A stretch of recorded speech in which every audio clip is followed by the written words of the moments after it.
Halo semuanya, selamat datang kembali di channel Ovazo Movies, sebuah ruang informasi untuk kalian penikmat konten spoiler. Oke, di video kali ini kita akan membahas film berjudul Animal World yang dirilis 2018. Animal World 2018 adalah film laga thriller Tiongkok yang dibintangi Lee Yifeng dan Michael Douglas, berkisah tentang Cheng Kai-si, seorang pemuda yang terjerat utang besar akibat ditipu teman. Ia terpaksa ikut permainan judi hidup mati di kapal Destiny untuk melunasi utang dan menghidupi ibunya yang sakit. Jadi tanpa berlama-lama, mari kita langsung masuk aja ke pembahasan filmnya. Film dimulai dengan tayangan kartun superhero badut yang memasuki ke sebuah kereta api untuk membasmi para monster yang ada di sana. Meskipun kelihatan keren, kartun itu nggak disuka sama seorang pria bernama Kai.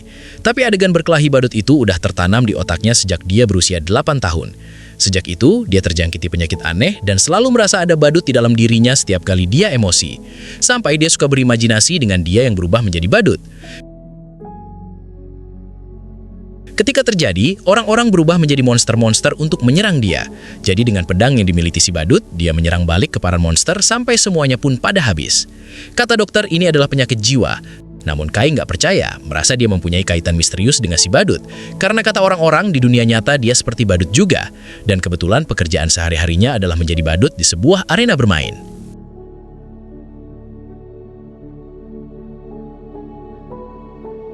Sehari-hari Kai menghibur para pengunjung di arena bermain itu, tapi dia suka melamun dikarenakan gajinya yang kecil untuk bisa memenuhi kebutuhannya dan melunasi biaya perobatan ibunya yang lagi koma di rumah sakit. Suatu hari, teman dekatnya Kai bernama Lee Jun atau panggilannya Udang Besar mengunjungi Kai di arena bermain untuk membicarakan sesuatu. Namun sebelum itu, imajinasi Kai tentang si badut menjadi kumat karena dia merasa emosi ketika si Udang Besar datang. Jadi, badut Kai menyerang para monster dalam dunia imajinasinya sampai semuanya pun pada habis. Begitu Kai disadarkan sama si Udang Besar, dunia imajinasi Kai langsung berhenti. Dan si Udang Besar udah mengetahui kalau Kai memang suka kumat berimajinasi tentang si badut. Kedatangan si Udang Besar adalah untuk meminta patungan untuk membeli sebuah rumah mantap yang besar yang dijual dengan harga diskon dan menyuruh Kai untuk ngutang dengan menggunakan rumah ibunya sebagai jaminannya. Tapi dia menolak karena dia lebih mementingkan untuk ibunya siuman dulu walaupun biaya medisnya udah ditangani sama pemerintah.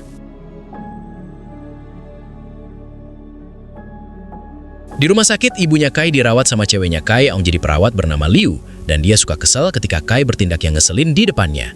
Namun dari tindakan ngeselin itu, Liu mengetahui ada tujuan terselubung di balik itu. Yaitu Kai mau minjem duit lagi karena gajinya suka terlambat untuk dia dapatkan dan lagi dipotong. Dia bertujuan mau minjem duit supaya ranjang ibunya nggak dibawa keluar ke lorong. Tapi karena Liu lagi sibuk, dia belum bisa untuk meminjamkan duitnya. Ketika mengurusi seorang pasien, ternyata dia malah mau macam-macam yang menjurus ke pelecehan seksual yang membuat Kai menjadi nggak senang. Jadi dia menyarankan Liu untuk berhenti menjadi perawat di rumah sakit ini. Namun dia membalas kalau ini udah menjadi pekerjaannya dan bertanya ke Kai apakah mau membiayai hidupnya, sehingga dia terdiam sambil merasakan beban dari pertanyaan itu. Alhasil Kai menjadi emosi dengan sifatnya yang berubah menjadi si badut dan akhirnya dia pun memukul si pria yang melakukan pelecehan seksual itu. Tapi kejadian itu sempat membuat seorang pasien bapak-bapak menjadi syok sehingga Kai mau nggak mau harus menghentikan tindakannya. Setelah waktu kerjanya Liu selesai, dia memberikan duit yang mau dipinjam itu. Namun setelah itu Kai melihat tas mehong pemberian dari dokter pria yang dekat sama Liu yang pernah dia dengar pembicaraannya ketika Liu bersama temannya. Oleh karena itu, Kai menyarankan jika misalkan ada pria yang cocok bagi Liu, nikahi saja pria itu. Tapi Liu mengaku kalau dia mau menikah dengan pria lainnya. Namun pria itu nggak mau menikahinya, dengan maksud menyinggung Kai. Merasa nggak ada jalan lain untuk mendapatkan duit banyak secara cepat, Kai memutuskan untuk ngutang lagi dengan rumah ibunya sebagai jaminan dan menyerahkan si Udang Besar untuk mengurusi pencairan duitnya, sekaligus bisa memiliki rumah mantap bersama-sama. Setelah mendapatkan dokumen-dokumen yang diperlukan, si Udang Besar mengasih dokumen itu ke seseorang misterius bak jauh dari Kai, yang membuat dia merasa heran, apalagi sahabatnya nggak mengomentari tentang hal ini. Di malam harinya, Kai menanyakan tentang kabar pencairan duitnya ke si Udang Besar. Tapi ternyata Kai nggak mendapatkan balasan apapun dari si Udang Besar. Kai terus menunggu kabar dari si Udang Besar sampai akhirnya Kai mendapatkan voice call dari dia. Namun ternyata terdengar suara panik dari dia seakan seperti dikejar sama orang.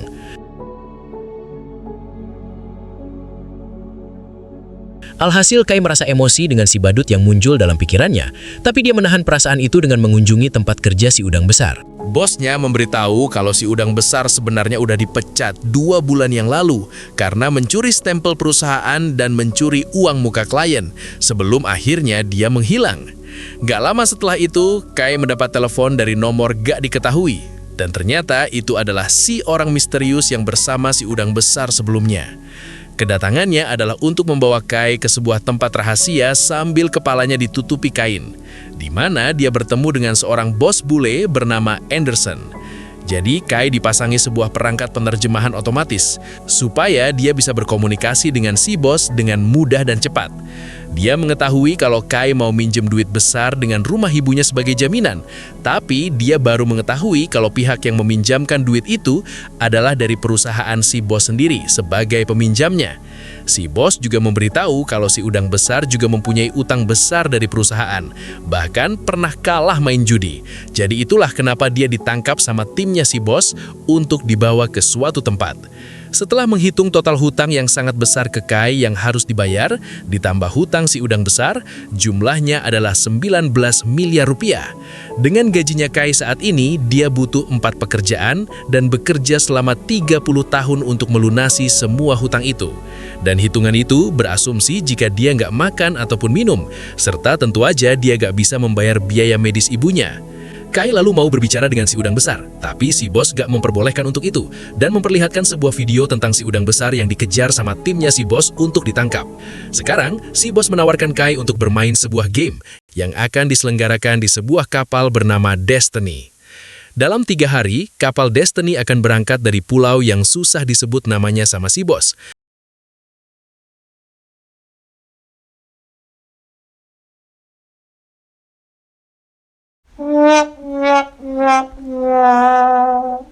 Namun yang jelas, kapal itu akan berangkat dari pulau itu menuju perairan internasional. Dia nggak menyebut game apa yang akan dimainkan, tapi akan ada banyak orang seperti Kai yang punya banyak utang. Dan jika beruntung, hutang-hutang itu bisa lunas, bahkan bisa mendapat lebih banyak duit jika bermain bagus. Jika tereliminasi, maka akan ada sesuatu buruk yang akan didapatkan para gamer. Si bos lalu memberikan waktu 1 menit untuk Kai memikirkannya, antara pilih naik ke kapal atau hidup susah selama 30 tahun. Jadi Kai memikirkan bagaimana kehidupannya sekarang, dan setelah sempat membiarkan waktu 1 menit berlalu, Kai langsung berubah pikiran dengan langsung setuju untuk ikut bermain gamenya. Dan akhirnya kepalanya pun ditutupi kain lagi. Sebelum pergi ke kapal Destiny, Kai menemui Liu dulu untuk memberitahu kalau Kai mau pergi ke suatu tempat. Tapi dia menjadi ketahuan ketika Kai berusaha menyembunyikan tentang kapal Destiny itu. Dia berpesan jika misalkan dia gak kembali setelah seminggu, dia meminta mesin perawatan ibunya dicabut aja, yang gak disetujui Liu, dan berkeinginan mau mencari jalan untuk membantu masalah keuangan Kai. Namun dia menolak, dan sebelum Liu bisa menahan Kai lebih lanjut, Liu udah harus kembali untuk bekerja. Dan akhirnya Kai pun berangkat ke kapal Destiny. Kapal Destiny dan aturan permainan. Setelah membaca data paspor Kai, asistennya si bos mau membius para gamer untuk mengantarkan mereka ke mobil dengan mobil. Tapi tepat sebelum giliran Kai, dia menjadi ragu-ragu untuk ikut. Dan akhirnya dia pun menjadi emosi untuk kabur dari game ini. Alhasil, dia dikejar sama ketiga bawahan si bos dengan motor. Jadi, Kai berusaha untuk menghindari serangan-serangan dari mereka, sampai akhirnya ketiga bawahan pun pada habis satu persatu.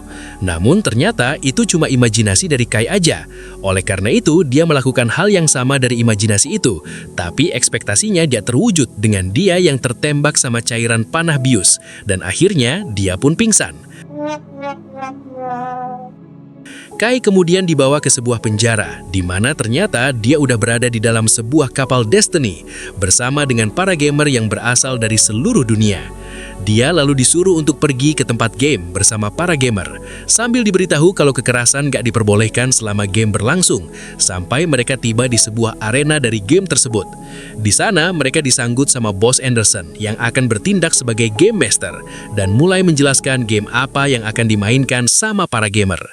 Setelah menyuruh para gamer untuk memakai perangkat penerjemahan di telinga, si bos memberitahu kalau gamenya adalah game kartu gunting batu kertas, dengan setiap gamer yang akan mendapatkan 12 kartu dan akan mendapatkan 3 bintang yang harus dipasang di lengan.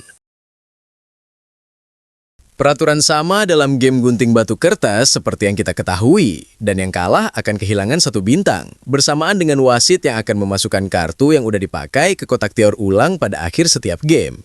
Tentu jika kedua gamer memilih kartu yang sama, gamenya akan seri dan gak ada yang kehilangan bintang. Jumlah kartu yang disiapkan berjumlah 412 dan akan selalu ditampilkan di bagian atas di tengah arena ini untuk memonitor setiap kartu yang berkurang. Durasi gamenya adalah 4 jam, dan untuk bisa menang, gamer harus mainkan semua kartu dan masih memiliki setidaknya 3 bintang. Setelah 4 jam berlalu, para gamer bisa kalah atas alasan berikut. Memiliki kurang dari 3 bintang, memiliki 3 bintang tapi nggak memainkan semua kartu, memiliki kurang dari 3 bintang dan masih memegang kartu. Supaya gamenya makin menarik, bintang dan kartu dapat dikasih atau ditukar ke gamer lain sesuai kehendak. Tentu aja jika kehilangan 3 bintang lebih awal, para gamer akan dianggap kalah, dan sisa kartu dari gamer yang kalah akan dimasukkan ke dalam kotak daur ulang sama wasit. Seorang gamer lalu bertanya apa yang terjadi jika kalah. Yang dijawab si bos kalau para gamer akan mengetahui sendiri jika kalah. Dan si bos cuma memberitahu kalau konsekuensinya akan lebih sengsara dari yang para gamer bayangkan. Si bos mengingatkan kalau hutang-hutangnya akan lunas sepenuhnya jika bisa menang. Tapi dia mempersilahkan para gamer untuk pinjam duit lagi jika mau. Dengan melamar ke sebuah tempat bergambar dolar. Namun cuma boleh pinjam sekali aja dengan bunganya yang akan naik per menit. Terakhir, si bos menambahkan kalau di tempat ini nggak ada yang namanya kelas, negara, moral, dan batasan masyarakat yang mengikat. Jadi dia menyuruh para gamer untuk mendengarkan saja naluri hewani mereka. Lalu lakukan apapun yang diperlukan. Dan akhirnya dia pun mengucapkan selamat datang di dunia hewan. Mulailah Kai bermain game ini di mana dia masih bingung untuk memulainya sambil melihat situasi dan kondisi tempat ini. Sampai dia melihat seorang gamer yang udah kalah dengan dibawa para penjaga untuk keluar dari arena ini. Gak lama setelah itu datang seorang gamer dari China juga bernama Zhang yang memberitahu kalau arena game ini ada banyak kameranya dengan banyak orang kaya yang menonton dari bagian atas arena ini dan melakukan perjudian. Zhang menduga kalau pihak bos Anderson bisa cuan adalah gara-gara para orang kaya yang datang ke sini untuk melakukan perjudian. Dan Zhang merasa yakin akan itu karena ini bukan pertama kalinya dia mengikuti game ini. Ada banyak gamer di sini yang bukan pemula, karena setiap gamer memiliki tujuan sendiri untuk mengikuti game ini berulang kali. Sementara tujuan dia sendiri yang pastinya adalah melunasi hutangnya dan keluar dengan aman. Maka dari itu dia mau ngajak kerjasama dengan Kai. Tapi dia bercanda kalau dia bisa memberikan semua kartunya ke seorang gamer supaya Kai bisa keluar secara langsung. Ini tentu aja ditolak Zhang. Jadi dia mengutarakan cara kerjasamanya adalah dengan mereka memilih kartu yang sama dan menyusun kartu seperti Zhang. Oleh karena itu nanti mereka akan seri terus-menerus, lalu kartu mereka akan habis dan mereka akan menang dalam waktu 3 menit aja. Mendengar ini menarik, Kai setuju untuk bekerja sama dengan Zhang. Jadi mulailah mereka bermain dengan menaruh kartunya sesuai urutan. Tapi tepat setelah kartu terakhir dibuka, si wasit menunjuk Zhang sebagai pemenangnya. Dan ternyata dia memilih batu, sementara Kai memilih gunting. Ini membuat dia merasa kena tipu. Oleh karena itu, Zhang meminta maaf dengan alasan kalau dia salah mengurutkan kartu dan mengajak Kai untuk kembali bekerja sama lagi. Namun setelah Kai melihat Zhang yang akan memilih gunting, Kai kena tipu lagi setelah memilih batu, yang ternyata Zhang memilih kertas sebenarnya, dan akhirnya Zhang pun tersenyum. Terungkap kalau sebenarnya Zhang menukarkan kartu secara cepat setelah Kai melihat kartu yang dipilih Zhang, yang membuat dia menganggap kalau Zhang udah curang. Tapi Kai langsung ditahan sama para penjaga ketika mau menghajar Zhang. Dia memberitahu kalau di peraturannya nggak tertulis dilarang curang. Jadi dia menggunakan kesempatan ini untuk melakukan kecurangan dengan cara yang mantap. Dan akhirnya Kai pun kehilangan 2 bintangnya. Alhasil dia menjadi kumat emosi lagi. Berpikir tempat ini berisi orang-orang entah mereka itu baik atau jahat. Sehingga dia merasa tenggelam dan hampir membuatnya pingsan. Dia kemudian dibangunkan sama si udang besar yang baru muncul di hadapannya dan beralasan kalau tujuan dia mengambil duitnya Kai adalah untuk melunasi hutangnya dari pihak bos Anderson. Namun karena hutangnya terlalu banyak, dia dibawa ke kapal ini secara paksa untuk bermain game gunting batu kertas. Ini menandakan kalau si udang besar udah bermain game beberapa kali. Tapi Kai merasa kalau pihak si bos nggak berani untuk menghabisi hidup orang. Yang dikoreksi si udang besar kalau mereka berada di perairan internasional. Jadi nggak ada yang tahu jika orang dihabisi hidupnya. Namun Kai bertanya, siapa yang akan membayar hutang jika gamer itu habis hidupnya? Yang dijawab si udang besar kalau ada ruang yang namanya ruang hitam di balik arena ini, di mana orang-orang yang kalah dikunci di sana. Setelah game selesai, orang di ruang hitam boleh keluar untuk ditebus dalam waktu 10 menit. Tapi jika nggak ada yang menebus, mereka dibawa ke geledak bawah, tempat di mana ada sebuah laboratorium eksperimen medis di sana. Dan katanya mereka menjadi tikus percobaan untuk bayar hutang. Si udang besar juga mengaku pernah main judi di kasino. Namun akhirnya dia kalah dengan kehilangan semua duitnya beberapa kali. Maka dari itulah kenapa dia berbohong ke Kai untuk bisa mendapatkan duit banyak dengan bermain judi lagi. Setelah beberapa saat merasa bingung, Kai merencanakan berbagai hal untuk mereka bisa menang. Dimulai dengan merekrut seseorang yang punya 2 bintang sebagai cadangan. Dan orang itu adalah pria bernama Kuo Xiang. Sebelum bergabung, Kuo Xiang melihat kartunya Kai. Dan setelah memastikan kartunya masih bagus, akhirnya Kuo Xiang pun memutuskan untuk bergabung.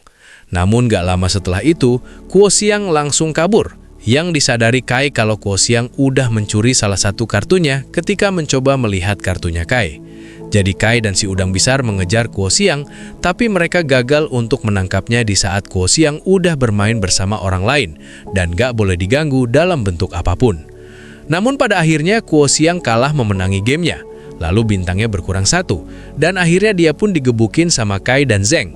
Alhasil, Kuo Xiang merasa bersalah, beralasan kalau anaknya menunggunya di rumah dan memberitahu informasi yang berguna untuk Kai bisa menang. Ini membuat dia kembali mempercayai Kuo Xiang. Jadi mulailah mereka merencanakan segala hal untuk bisa memenangi game gunting batu kertas, lalu meminjam duit untuk membeli kartu dari para gamer. Sampai akhirnya, Kai berhasil mendapatkan kembali 2 bintang yang hilang dari dia dengan memenangi 2 ronde game. Sebelum Kai dan kawan-kawan bisa lanjut bermain game, ada sebuah pengumuman dari Bos Anderson tentang seorang pria yang udah melakukan kecurangan dengan kartunya yang dibuang di toilet. Si bos memberitahu kalau setiap kartu itu bisa dilacak. Jadi karena si pria udah melakukan kecurangan, dia langsung di headshot sama si bos dan akhirnya si pria pun habis. Ini menandakan kalau game yang dijalani Kai dan kawan-kawan adalah game yang benar-benar gak beres, alias death game. Setelah berpikir sejenak, mereka menyadari kalau mereka harus lebih berhati-hati dalam bermain death game ini. Jadi mereka merencanakan lebih matang bagaimana caranya supaya gak kalah. Sampai akhirnya, Kai berhasil mengalahkan musuhnya, yang sempat membuatnya berimajinasi dengan si musuh yang berubah menjadi monster. Gak lama setelah merasa senang, Kai bertemu kembali dengan si tukang tipu Zeng, yang mau macam-macam lagi sama Kai dengan mengajaknya bekerja sama lagi. Dalam pembicaraan mereka, Zeng memberitahu kalau waktu pertama kali dia naik kapal ini, dia kalah dengan sisa 1 bintang dan berusaha untuk kabur secara diam-diam. Tapi dia malah bertemu dengan orang-orang yang lagi menjalani semacam eksperimen dan sebuah lab medis yang berada di geladak bawah, yang sebenarnya untuk eksperimen genetik. Namun Kai gak segampang itu mempercayai ceritanya, dan akhirnya dia pun menolak kerjasamanya Zeng. Setelah menunggu momen yang tepat, Kai dan kawan-kawan pergi untuk bermain lagi dengan para gamer, tapi ditahan sama Zeng yang mau mengajak semua gamer untuk bekerja sama dengan mengocok ulang semua kartu. Beralasan kalau dia mengetahui kartu-kartu yang dipegang para gamer ketika jumlah keseluruhan kartu saat ini sebentar lagi akan habis. Alhasil, rencana Kai menjadi gagal.